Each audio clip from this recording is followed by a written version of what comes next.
אוקיי, אז שלום חברים, וכאן איתם.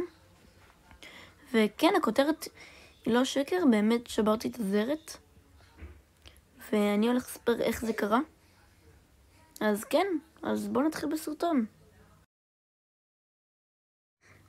אוקיי, אז כל הסיפור הוא התחיל בשיעור מדעים.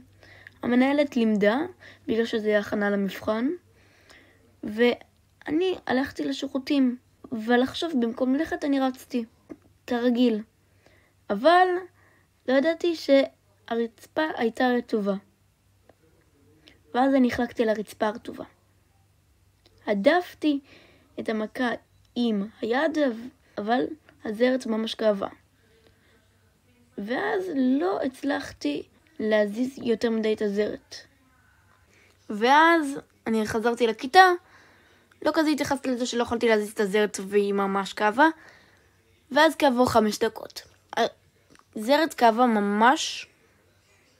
אז אני הרמתי את היד ואמרתי, סליחה, המנהלת?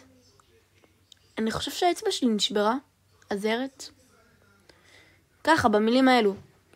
ואז הלכתי למזכירות, הם הביאו לי כרך כמו כל בית ספר.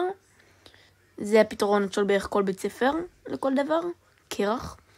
ואז אני הלכתי למוקד טרם. בטרם עשו לי כמה בדיקות. עשו לי רנטגן. התורים היו ארוכים ממש, כאילו.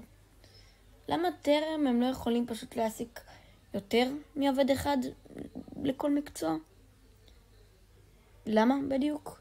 התורים הם ארוכים ברמות. שמו לי קיבוע. זהו בערך.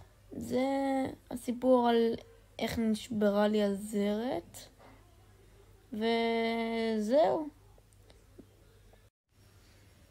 רגע.